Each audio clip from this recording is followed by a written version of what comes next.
প্রিয় দর্শক আসসালামু আলাইকুম, welcome back to my channel cooking studio by Orin.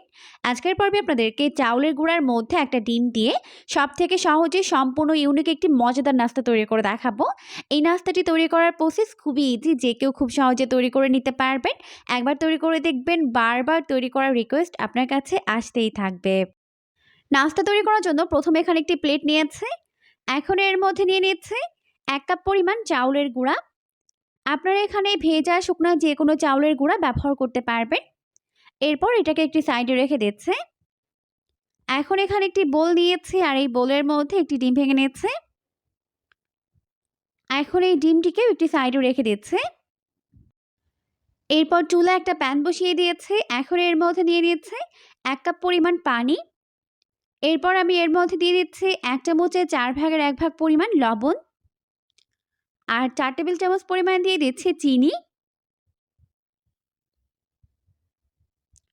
এখন প্রথমে পানির সঙ্গে চিনিগুলোকে খুব ভালো করে মিশিয়ে নিব। এটাকে এইভাবে ততক্ষণ পর্যন্ত নাড়তে হবে যতক্ষণ না পর্যন্ত চিনিগুলো খুব ভালোভাবে গলে মিশে যায় আর এই পানিটা ভালো করে ফুটতে শুরু করে। কয়েক মিনিট পরে দেখা যাবে পানি এরকম ফুটতে শুরু করেছে। ওই পর্যায়ে আমি এর মধ্যে আগে থেকে মেপে রাখা চাউলের গুঁড়াগুলোকে দিয়ে দিলাম, দিয়ে খুব ভালো করে মিশিয়ে নিচ্ছে। মিশিয়ে নেওয়ার পর এরপর আমি এর মধ্যে আরও হাফ কাপ পরিমাণ চাউলের গুঁড়া দিয়ে দিলাম, অর্থাৎ আমি এখানে প্রায় 1.5 কাপ পরিমাণ চাউলের গুঁড়া ব্যবহার করছি। তো এটাকে খুব ভালো করে মিশিয়ে নিতে হবে। মিশিয়ে নেওয়ার পর এখন আমি এটাকে ঢেকে রেখে দিচ্ছি প্রায় 2 মিনিটের জন্য।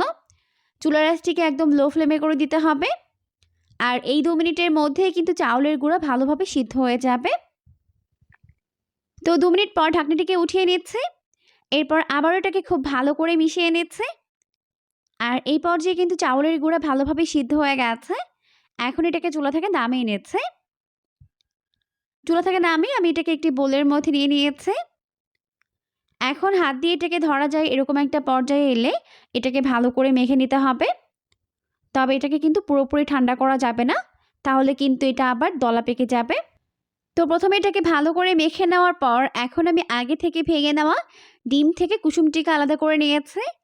এখন এই কুসুমটিকে আমি এই চাউলের গুঁড়ার মধ্যে দিয়ে দিচ্ছি, দিয়ে খুব ভালো করে এটাকে মেখে নিচ্ছি। আর এই মেখে নেওয়ার কাজটি কিন্তু একটু সময় নিয়ে করতে হবে, যাতে পুরোটা ডোয়ের সঙ্গে ডিমটি খুব ভালো করে মিশতে পারে। তাই একটু সময় নিয়ে এটাকে মেখে নিতে হবে।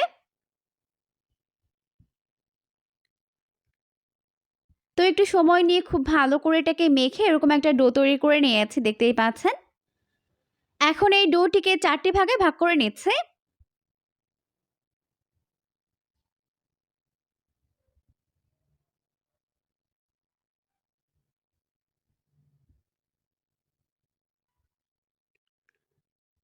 তো ডোটিকে 4টি ভাগে ভাগ করে নিয়েছি। এখন বাকি ডোগুলো রেখে আমি এখান থেকে একটি ডো নিয়ে নিচ্ছি। এরপর এই ডোটিকে একটি সমতল জায়গায় নিয়ে নিচ্ছে, আর এটাকে বেলার সুবিধার্থে একটু চাউলের গুঁড়া দিয়ে দিলাম। এখন যথেষ্ট পাতলা করে এটাকে চারপাশে ঘুরিয়ে ঘুরিয়ে বেলে নিতে হবে।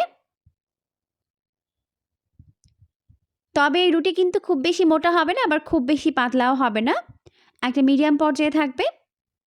আমি এর পুরোটা আপনাদেরকে দেখিয়ে দিচ্ছি এরকম হবে।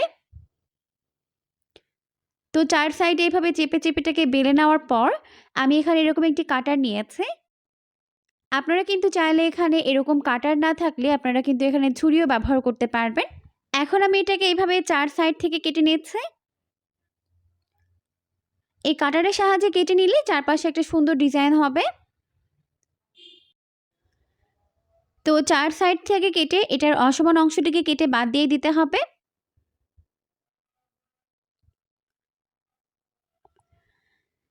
চার সাইড থেকে কেটে নেওয়ার পর এখন আমি এটাকে এইভাবে পাতলা পাতলা করে স্লাইস করে কেটে নিচ্ছি। এখানে আসলে বলে দেওয়ার কিছুই নেই, আপনাকে দেখে বুঝে নিতে হবে আমি এটাকে কিভাবে কেটে নিচ্ছি। আপনারা কিন্তু আপনাদের পছন্দ মতো শেপে ছুরির সাহায্যেও কেটে নিতে পারবেন। তো ব্যাস, একটি নাস্তার শেপ তৈরি করে নেওয়া হয়ে গেছে। সেমভাবে আমি বাকিগুলোকেও কেটে নিব, আর বাকি ডোগুলোকেও বেলে এইভাবে নাস্তার শেপ তৈরি করে নিতে হবে। তো এই পর্যায়ে আমাদের সবগুলো নাস্তার শেপ তৈরি করে নেওয়া হয়ে গেছে, দেখতেই পাচ্ছেন। এখন আমি এগুলোকে প্রথমে একটি প্লেটের মধ্যে উঠিয়ে নিচ্ছি। এরপর আমি চলে যাচ্ছি পরবর্তী স্টেপে। তো এই জন্য চুলায় একটা প্যান বসিয়ে দিয়েছি। প্যানটিকে ভালোভাবে গরম করে এখন এর মধ্যে একটি একটি করে নাস্তার শেপগুলোকে দিয়ে দিচ্ছি। সবগুলো নাস্তার শেপ দেওয়ার পর এখন প্রায় 1 মিনিটের মতো এক পাশ সেঁকে নিচ্ছে। তো সেঁকে নেওয়ার পর এখন আমি এটাকে উল্টে দিচ্ছি অপর পাশটিকে সেঁকে নেওয়ার জন্য। এভাবে উল্টে পাল্টে 2 পাশ খুব ভালো করে প্রথমে সেঁকে নিতে হবে।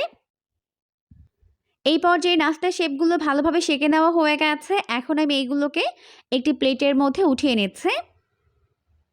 আর বাকি নাস্তার শেপগুলোকে আমি সেমভাবেই সেঁকে নিব। এরপর আমি চুলায় একটি প্যান বসিয়ে দিয়েছি আর যথেষ্ট পরিমাণে সয়াবিন তেল দিয়ে তেলটিকে খুব ভালোভাবে গরম করে নিয়েছি। এরপর আমি এর মধ্যে আগে থেকে সেঁকে নেওয়া নাস্তার শেপগুলোকে দিয়ে দিচ্ছি। এখন চুলার আঁচটিকে বাড়িয়ে দিয়ে উল্টে পাল্টে আমি এটাকে হাই ফ্লেমে ভালো করে ভেজে নিব। তো উল্টে পাল্টে আমি নাস্তাগুলোকে গোল্ডেন কালার এবং ক্রিস্পি করে ফ্রাই করে নিব। একটু সময় নিয়ে নাস্তাগুলোকে এইভাবে উল্টে পাল্টে 2 পাশ গোল্ডেন ব্রাউন কালার এবং ক্রিস্পি করে ফ্রাই করে নিয়েছে। এখন আমি ভালোভাবে তেল ঝরিয়ে এগুলোকে তেল থেকে উঠিয়ে নিয়েছি। আর বাকি নাস্তাগুলোকেও সেমভাবেই ফ্রাই করে উঠিয়ে নিব। এই নাস্তাগুলো কিন্তু অনেক বেশি মুচমুচে আর মজাদার হয় আর একবার বানিয়ে অনেক দিন পর্যন্ত সংরক্ষণ করেও খাওয়া যায়।